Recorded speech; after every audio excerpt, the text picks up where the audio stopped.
Hello everyone, in this video we will create a dash just like the one you see on the screen. For that I started with a SideScroller template project.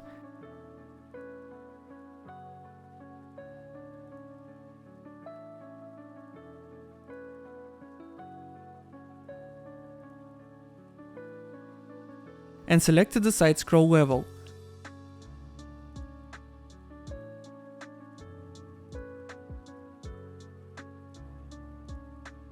Let's begin by adding a dash effect. I used one from Fab. I will leave the link in the description.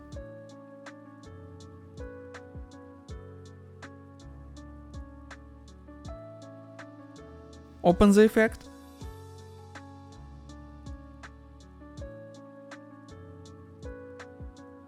Choose the color you like.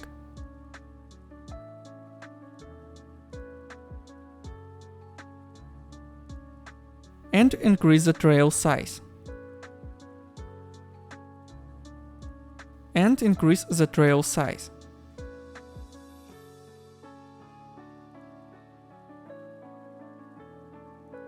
Next, open the input folder.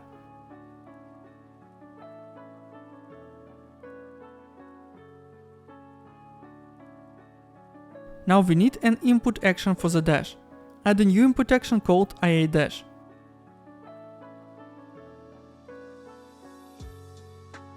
Then open IMC SideScroller and bind IA dash to the Shift key.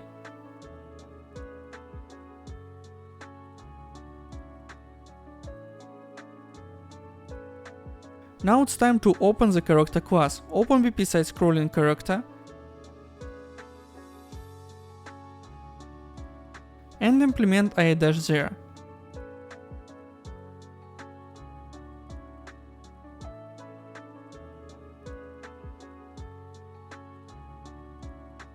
Also the custom event dash near the IA dash.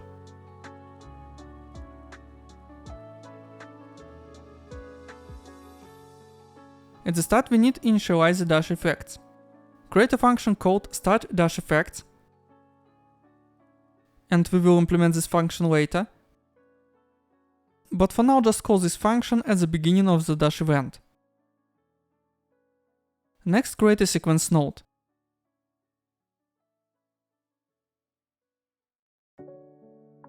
On the first pin, get actor location and promote it to a variable called start-location.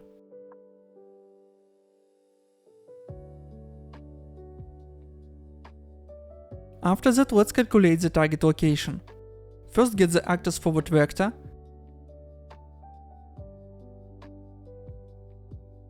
then get the sign of the x value,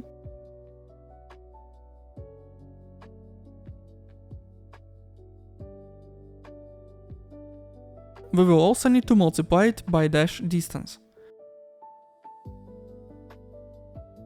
So create a float variable called dash distance and set the default value to 600.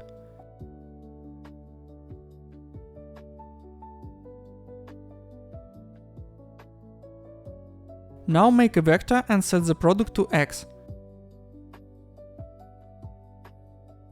Then add it to current actor location.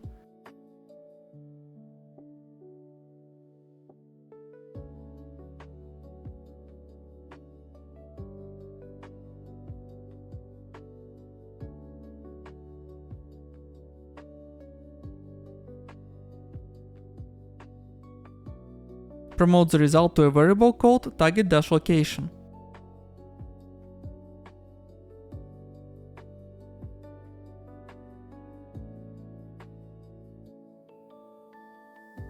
From the Zen1 pin of the sequence, add a timeline and name it TL dash. Open the timeline and set length to 1 second. Also add the float track called dash progress and select the smooth ramp up curve. This helps the dash feel more dynamic. Now open back the event graph. Instead of using play, we will play every time from start. That's why I call play from start of timeline. From the update pin call set actor location,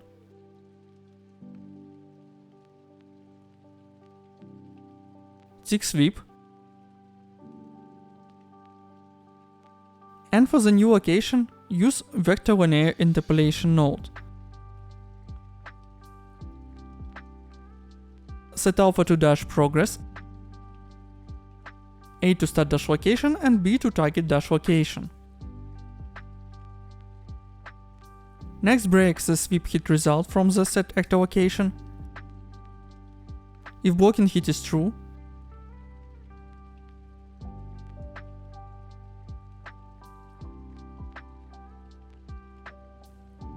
just stop the timeline because we stop dashing at that point.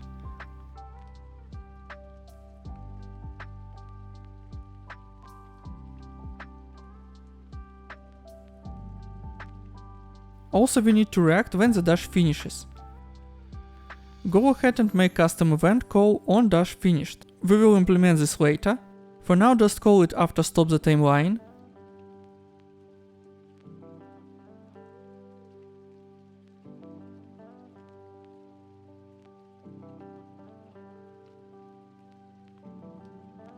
And also when the timeline finishes.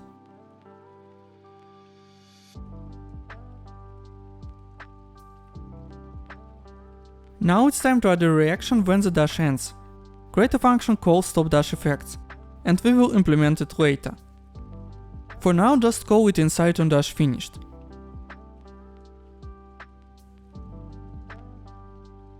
Next we need to add some restrictions to the dash. We will set up a cooldown and also restricting a dashing in the air. Let's start with the cooldown. Right after stopDashEffects, add a set timer by event node.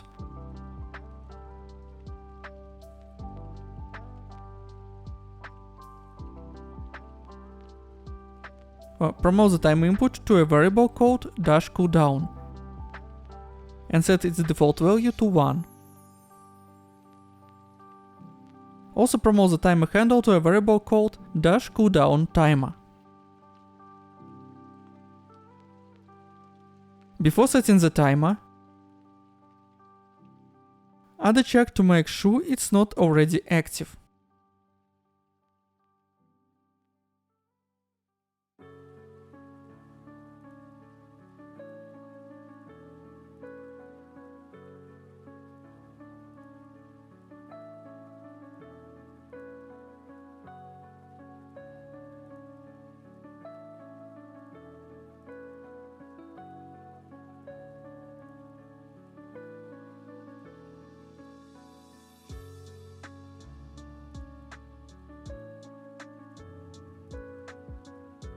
In the event which we will connect to the timer, we will reset the dash ability. So create a custom event called resetDash and connect it to the set timer by event. Now add a boolean variable called hasDashed. In resetDash, set hasDashed to false. And at the start of the dash event, set it to true. Now let's handle what happens when IDashed is triggered. Right at the start, check if the player has already dashed. If hasDashed is true, just do nothing. If the player hasn't dashed, let's add more checks to handle air dashes. Create two integer variables.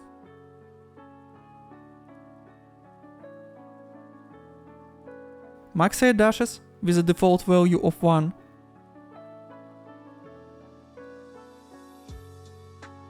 And air dashes starting at 0.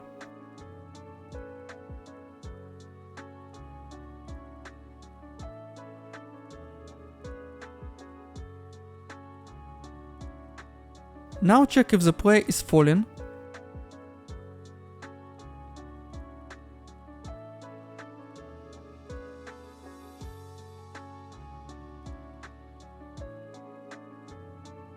And if player isn't falling, just call dash event. But if player is falling, check if max air dashes is greater than air dashes.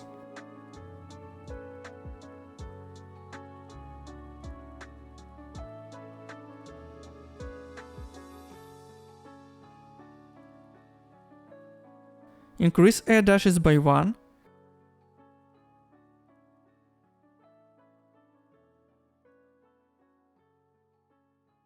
And then call the dash event.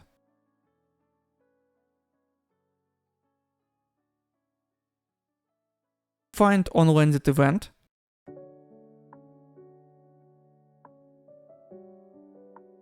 And when player lands, reset air dashes back to 0.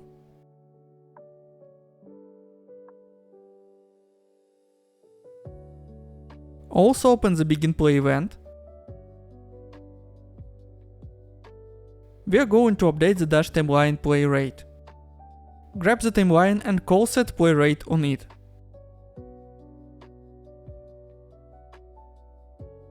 To control the speed, create a float variable called dash duration.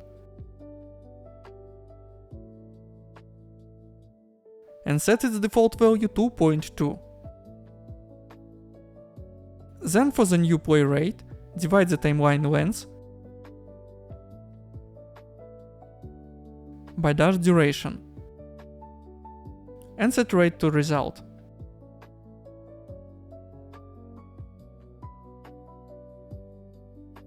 Alright, let's check how it works.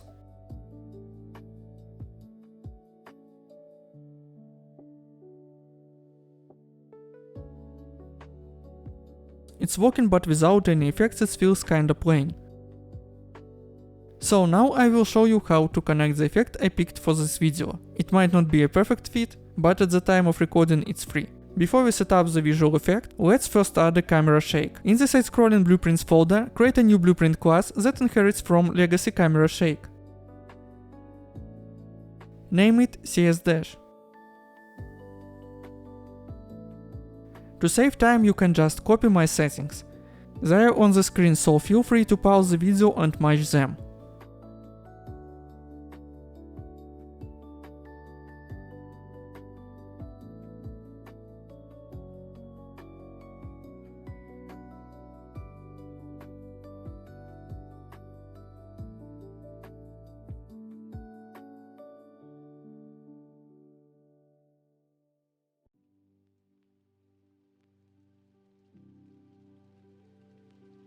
Next, open up the character class and start dash event function. Right at the start, call spawn system attached.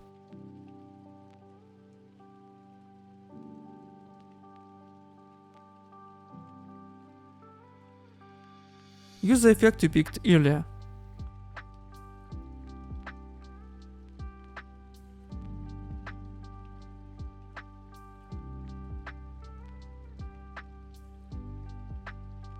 And attach it to the mesh.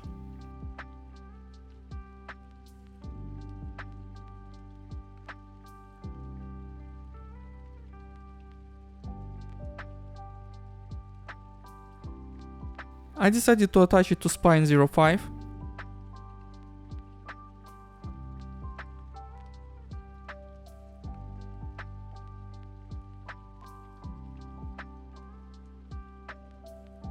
Also tick Auto Destroy. Promote the effect reference to a variable. Call it dash effect.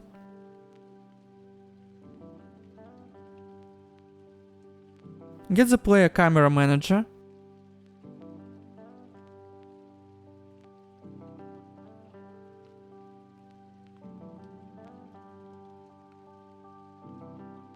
And call either start camera shake or start legacy camera shake.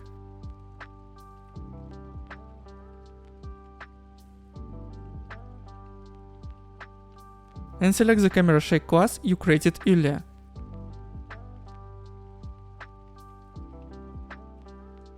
Then inside stop dash effect, just deactivate the dash effect.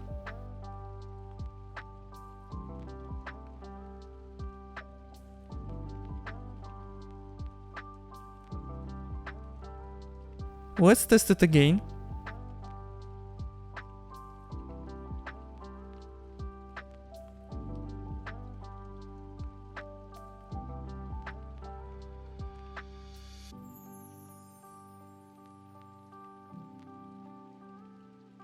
And now it looks better. Thank you for your attention and see you soon.